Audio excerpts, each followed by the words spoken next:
In 2005, a team of scientists in Iceland pushed a drill into the earth at the edge of a volcanic system and hit something that changed the way we understand what is happening inside a volcano. Not lava, not solid rock, not the neat, clearly defined magma chamber that every textbook diagram shows. They hit a substance that sits in a state between liquid and solid, a state that the geological models said shouldn't exist at that depth, at that location, in that form. A substance so extreme that the drill itself was damaged, and the scientists had to pull back before the equipment was completely destroyed. And then, 4 years later, at a different location on the same volcanic system, they did it again, this time by accident. And this time, the magma came up. What happened at the Krafla volcano in Iceland between 2005 and 2009 is one of the most important and least discussed events in the recent history of Earth science. And the implications of what they found stretch from how we predict volcanic eruptions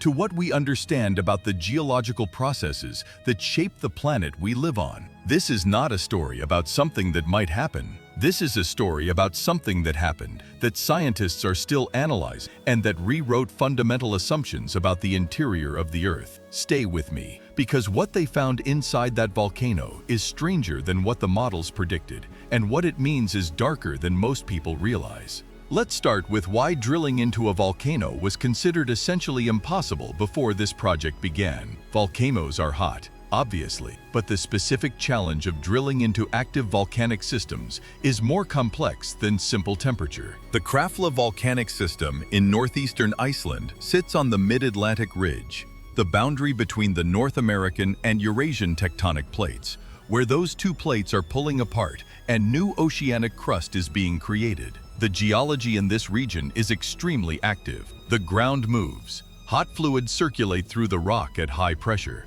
Thermal gradients, the rate at which temperature increases with depth, are far steeper than in normal geological environments.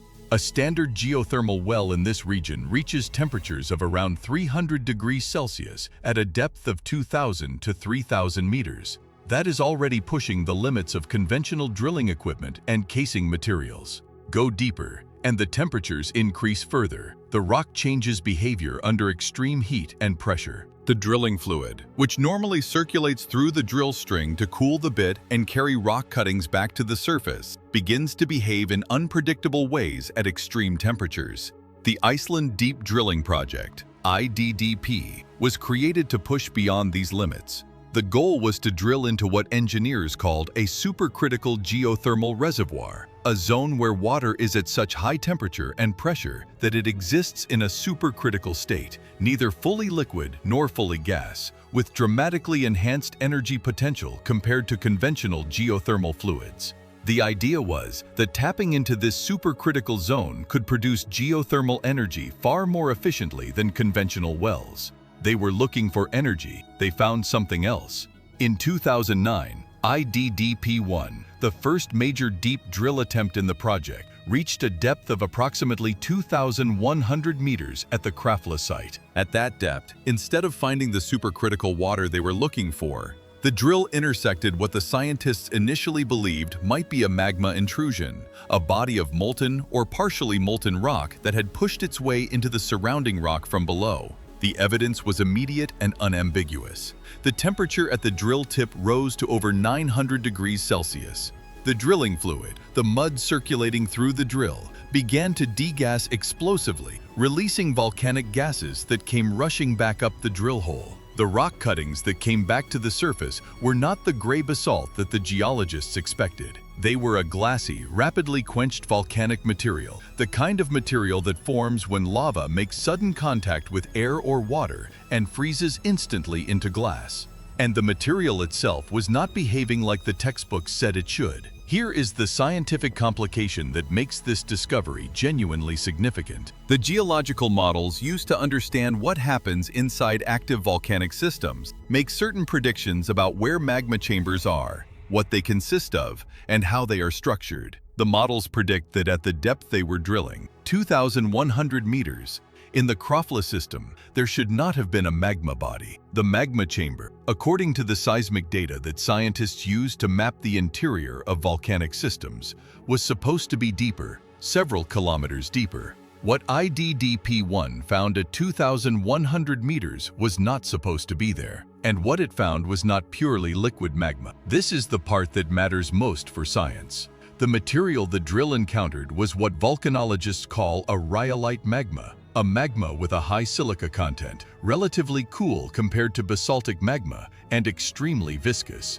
Think of the difference between water and thick, cold honey. Basaltic magma, the kind that erupts relatively gently from Hawaiian volcanoes, is more like water. It flows easily. Rhyolite magma is like cold honey, or in extreme cases, like putty. It barely flows, it traps gas, and when it does erupt, it erupts explosively because the gas cannot escape gradually through the thick, viscous melt. But the material at 2,100 meters was not fully molten. It was not a liquid. It was a mushy, partially crystallized material, a mixture of melt and solid crystals, in a state that volcanologists call a crystal mush.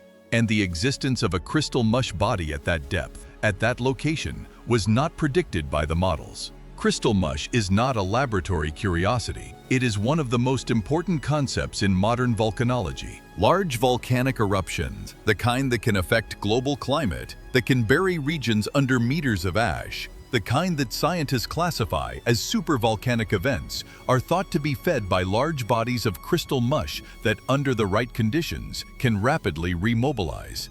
The mush heats up. The crystals dissolve back into the melt. The viscosity drops.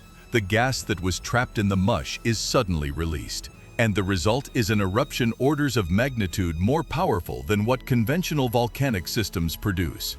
What IDDP-1 found at Krafla was direct evidence that crystal mush bodies exist at shallower depths than the models predicted, which means that the volcanic systems we think we understand, the systems where we draw the magma chamber on the diagram at a certain depth and say the danger zone is below that, may be more complex, more shallow, and more unpredictable than the science has assumed. Now let's talk about what happened after they hit the magma. The immediate response was to manage the situation. The drilling had to stop. The bit was irretrievably stuck in the solidified material that formed around it as the heat decreased slightly. The casing, the steel pipe that lines the drill hole to keep it from collapsing, was cemented in place above the magma encounter zone. The scientists essentially sealed off the bottom of the hole and converted what had been a drilling project into something unexpected. The world's first well drilled directly into a magma body, and then they measured. Because the conditions in the well were extraordinary, the wellhead temperature, the temperature at the top of the drill hole at the surface, reached 450 degrees Celsius. That is the hottest temperature ever recorded from a geothermal well. The pressure inside the well was correspondingly extreme. The fluids coming out of the well, a mixture of superheated steam and volcanic gases, were so energetic that engineers calculated the well was capable of producing approximately 35 megawatts of electrical power. That is roughly the power output of a small nuclear power plant from a single geothermal well. The energy potential of what they had accidentally tapped was extraordinary, but the materials challenges were equally extraordinary. At 450 degrees Celsius, conventional steel casings begin to fail. The chemical composition of the volcanic fluids, highly acidic, containing hydrogen chloride, hydrogen sulfide, and other corrosive compounds, attacked the metal aggressively. The well began to deteriorate. Within a year, the corrosion and the mechanical stresses had damaged the equipment to the point where the well had to be abandoned. The scientists got approximately 2 years of data from IDDP-1 before it became unusable. 2 years of data from directly inside a volcanic magma system. Data that has been analyzed and published and debated by volcanologists ever since. And what the data showed, combined with the rock samples recovered during drilling, fundamentally changed several things that scientists thought they understood about volcanic systems. The first change was the confirmation that crystal mush bodies exist at much shallower depths than previously assumed in active volcanic zones. This is not an abstract academic point. It has direct implications for volcanic hazard assessment. If a volcano's dangerous magma body is shallower than the models predict, then the warning time before an eruption, the time between the first seismic signals of magma movement and the eruption itself,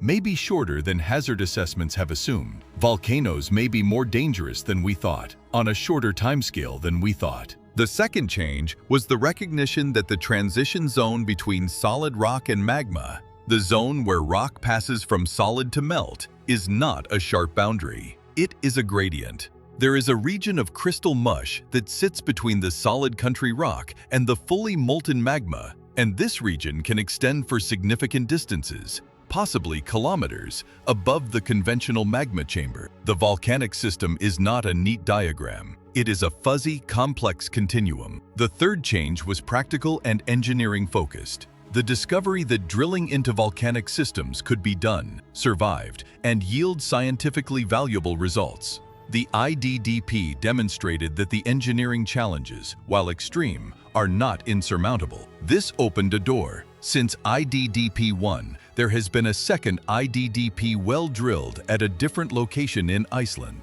Other countries with active volcanic systems, Japan, the United States, have explored or proposed similar projects. The science of volcano drilling is now a real field, with real data rather than a theoretical ambition. But the most important implication of what IDDP-1 found is one that scientists are careful about communicating, because it is disturbing in a way that is difficult to contextualize without creating unnecessary alarm. The crystal mush bodies that IDDP-1 confirmed, the large accumulations of partially crystallized volcanic material sitting at shallow depths beneath active volcanic systems, are present beneath many of the world's major volcanic centers: Yellowstone, Campi Flegrei, Taupo in New Zealand, Long Valley in California. These are not small, localized magma pockets. They are vast reservoirs of volcanic material, partially molten, sitting within a few kilometers of the surface, with the potential under the right conditions to mobilize rapidly and produce eruptions of a scale that would dwarf anything in recorded human history. The conditions required for that kind of mobilization are not present at any of these systems right now. Scientists monitoring these volcanoes see no signs of imminent supervolcanic eruption. The probability of such an event in any human timeframe is extremely low at any individual system. But what IDDP-1 demonstrated is that the crystal mush bodies that could feed such eruptions are shallower, more extensive, and more structurally complex than the previous models predicted.